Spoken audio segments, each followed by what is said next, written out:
Welcome back to American Wing Chun. I'm Sifu Wright, and on this video we'll be going over the seventh part of Siu Nim Tau, the seventh set. And so this will start out again in your stance right after the sixth set. The first movement you're going to do is the Bong-Sau. And so this set you will count 7 distinct parts to it. So the hand is going to open, always start with the left side first, so you open your left hand, turn it palm down, and as it's twisting, you're going to drill your arm forward. You do all that in one motion. So this is 1, and this is the Bong-Sau movement. The details of this movement, your elbow should be straight out from your shoulder. So it shouldn't be too low, shouldn't be too high. It should be exactly in line with your shoulder. Your wrist is on your center. There's a downward slope to your arm. The palm should be facing forward. You want to make sure that your wrist is straight with your arm, so you don't want to have a bend to it. It shouldn't bend backwards, forwards, up, down. It should just be a straight line with your arm. The elbow is at a 135-degree angle. So 135, an easy way to find that is 90 degrees plus 45 degrees is 135, or 180, which is a straight line, minus 45 is 135. So halfway between 90 degrees and 180 is that 135 degree angle. So again, this hand opens, turns palm down, and drills forward. What you don't want to do, you don't want to open and have your elbow go out to the side and press forward this way. You want to keep your elbow in line with your forearm, pointing straight ahead, and drill that straight forward. So that's where this goes. The view from the side, it looks really extended. You should have quite a distance between your wrist and your body. So arm is straight out from the shoulder, wrist is on the center. So that's 1. The next movement, you go to tonsau from here. So the wrist stays in place, the elbow rotates down underneath the wrist. So you're going to twist the hand, leaving the wrist in place, and the elbow comes in, and now you're in the tonsau position. This is the same position as every other part of the form, where you come to that tonsau position. So at the beginning of the form you have this.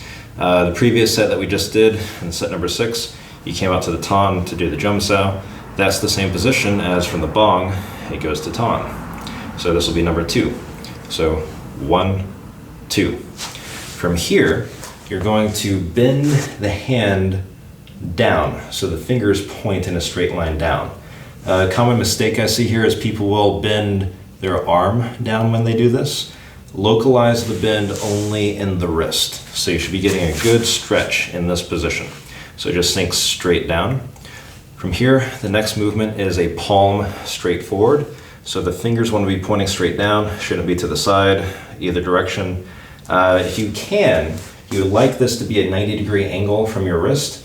A lot of people struggle with the flexibility of this movement, so it'll take some extra stretching. If you just pull back on your hand, you can just stretch that independently on its own.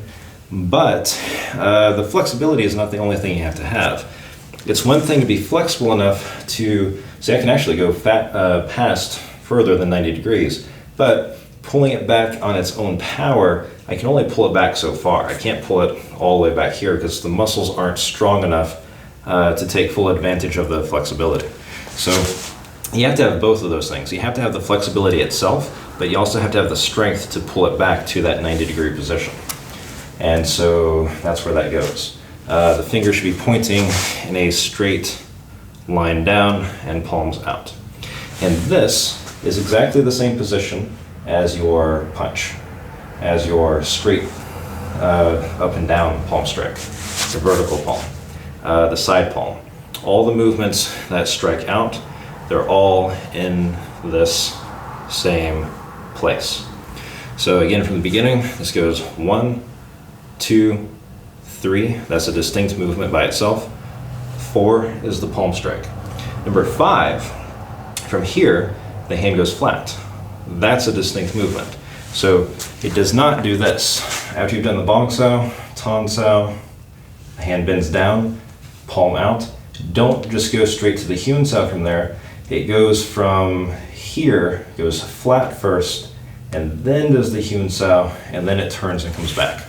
So that's the complete movement. 1, 2, 3, 4, 5, 6, 7. 1, 2, 3, 4, 5, 6, 7. If you can't count 7 distinct pieces, you're missing something. And if you're missing something, it's probably either this part or it's this part.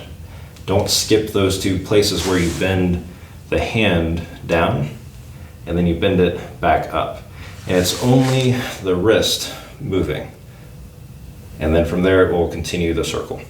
So anytime in the form we do this Hyun Tau motion, all those details are the same through the whole form. So if you saw set number 2, where you've done the punch, and then you do the Hyun Tau here, I gave a lot of details on that, so you can refer back to that video to find out how to do that properly from here. But that's basically it. There's 7 pieces. This goes 1, 2, 3, 4, 5, 6, 7.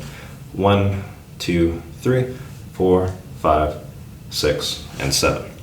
Now, Grandmaster Yipman is the one that changed this part of the form. Originally, the palm went down, but we practice it palm going high, so you get to stretch the movement. Apparently, the story I was told was that the students that he was teaching had trouble doing this palm strike low, and I think you can see this on the video. If not, I'll turn the camera a little bit. There we go. So if you're going to strike something low, the fingers pointing down, it's easy to do that. But if I try to strike high with this, you're going to break your wrist. Same thing if I try to strike low and my fingers point up. The flexibility doesn't allow you to get your palm onto the target.